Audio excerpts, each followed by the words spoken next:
कभी कभी एक चुनाव सिर्फ एक सीट का नहीं होता, बल्कि किसी नेता की पूरी सियासी पहचान का फैसला भी बन जाता है। बिहार की बांकीपुर विधानसभा सीट पर होने वाला उपचुनाव भी कुछ ऐसा ही दिखाई दे रहा है।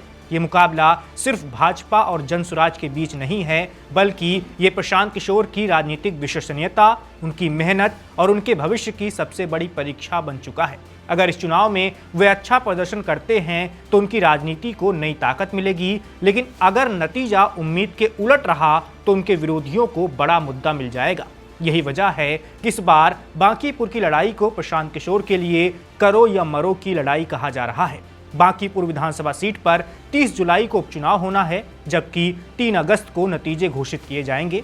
ये सीट भाजपा के राष्ट्रीय अध्यक्ष नितिन नवीन के इस्तीफे के बाद खाली हुई है। पिछले करीब 3 दशक से ये सीट भाजपा के कब्जे में रही है, यानी यहाँ भाजपा की पकड़ इतनी मजबूत रही है कि कोई भी दल उसे हरा नहीं सका है। यही कारण है कि सीट को भाजपा का सबसे सुरक्षित गढ़ माना जाता रहा है। भाजपा भी इस सीट को हल्के में लेने के मूड में नहीं है। पार्टी ने उम्मीदवार के चयन की तैयारी लगभग पूरी कर ली है। चर्चा है कि नितिन नवीन के करीबी और उनके पिता स्वर्गीय नवीन किशोर सिन्हा के पुराने सहयोगी नील रतन घोष को मैदान में उतारा जा सकता है।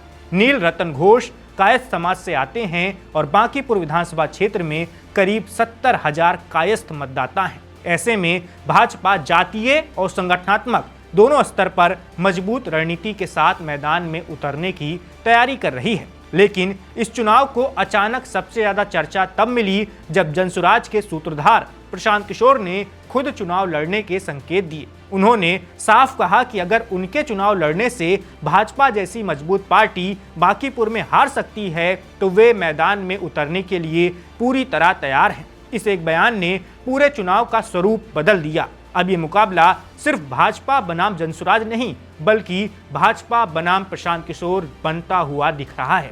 अब सबसे बड़ा सवाल यही है कि आखिर प्रशांत किशोर ने बांकीपुर जैसी कठिन सीट क्यों चुनी? ऐसी सीट जहां भाजपा 30 साल से नहीं हारी, ऐसी सीट जहां संगठन मजबूत है, वोट बैंक स्थिर है और विपक्ष हमेशा कमजोर रहा है। इसका जवाब कई वजहों में छिपा हुआ है। पहली और सबसे बड़ी वजह है अपनी पार्टी और अपनी विश्वसनीयता को मजबूत करना। जनसुराज पार्टी का गठन 2 अक्टूबर 2024 को हुआ था। इससे पहले प्रशांत किशोर ने पूरे बिहार में लंबी पदयात्रा की थी, गांव-गांव गए, लोगों से मिले और एक नई राजनीति का सपना दिखाया।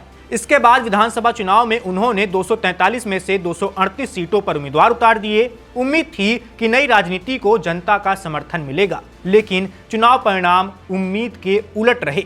जनसुराज एक भी सीट नहीं जीत सकी। सिर्फ मढ़ौरा सीट पर पार्टी दूसरे स्थान पर रही। पूरे राज्य में पार्टी का वोट शेयर करीब 3.4% के करीब रहा और लगभग 16 लाख से ज्यादा वोट मिले। वोट तो मिल गए, लेकिन सीट एक भी नहीं मिली। राजनीति में सीट ही असली ताकत मानी जाती है। इसलिए चुनाव के बाद सवाल उठने लगे कि क्या जनसुराज सिर्फ चर्चा तक सीमित पार्टी है या वास्तव में जमीन पर भी वो मजबूत हो पाएगी। यहीं से प्रशांत किशोर की चुनौती शुरू होती है। विरोधियों ने कहना शुरू कर दिया कि जो व्यक्ति पूरे देश में चुनावी रणनीति बनाता रहा, वो खुद चुनाव जीतने की स्थिति में नहीं है। इससे पहले भी उन्होंने राघोपुर से तेजस्वी यादव के खिलाफ चुनाव लड़ने का ऐलान किया था, लेकिन बाद में वे पीछे हट गए थे। इस फैसले पर भी उनकी काफी आलोचना हुई थी। लोगों ने कहा कि वे चुनावी रणनीति तो बनाते हैं, लेकिन खुद मैदान में उतरने से बचने लगते हैं।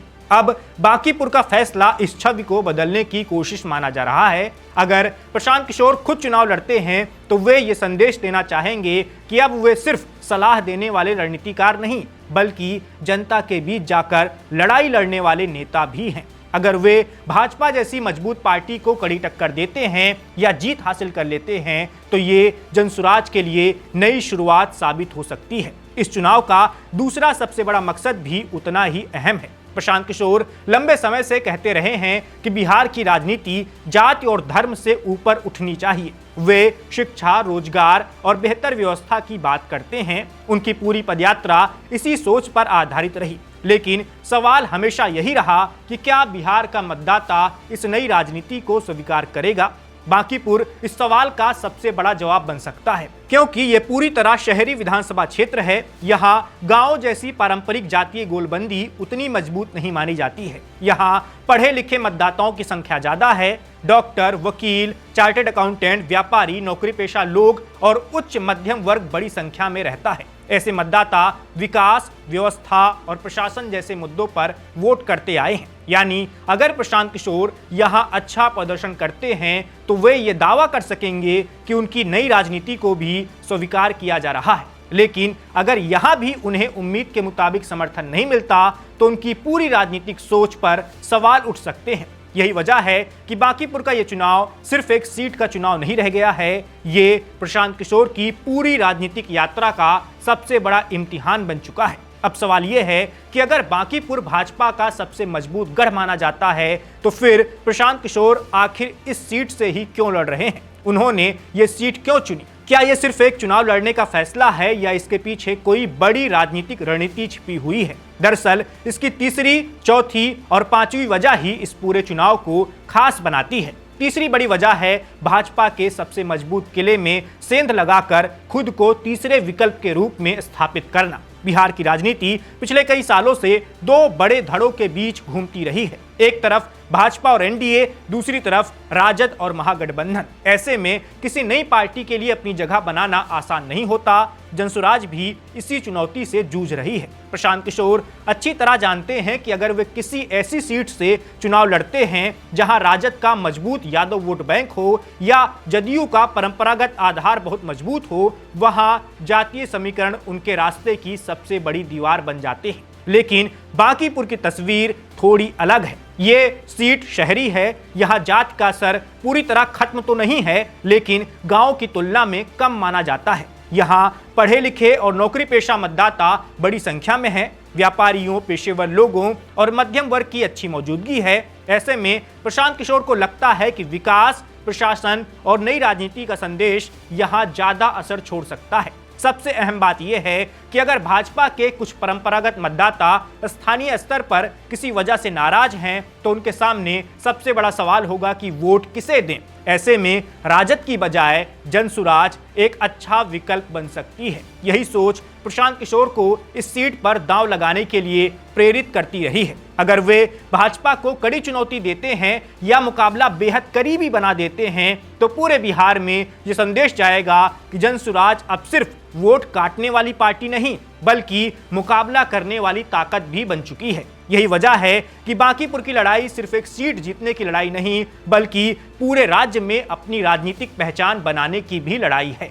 अब बात चौथी बड़ी वजह की। ये वजह सीधे सीधे 2025 के विधानसभा चुनाव से जुड़ी हुई है। बिहार में अगले विधानसभा चुनाव में जनसुराज को सभी 243 सीटों पर मजबूती से उतरना है। चुनाव में करीब 4.5 साल का वक्त बचा हुआ है, लेकिन इसके लिए सिर्फ संगठन होना काफी नहीं है। पार्टी को ऐसे नेताओं और कार्यकर्ताओं की भी जरूरत है जिनका मनोबल ऊंचा रहे। 2025 में पार्टी बुरी तरह मात खा चुकी है। 4.5 साल हैं मेहनत करने के लिए, ये वक्त काफी है। जैसा कि मैंने बताया, पिछले चुनाव में एक भी सीट नहीं मिलने के बाद कई कार्यकर्ताओं के भीतर निराशा आई थी। ऐसे समय में अगर प्रशांत किशोर खुद मैदान में उतरते हैं तो ये उनके समर्थकों के लिए बड़ा संदेश होगा।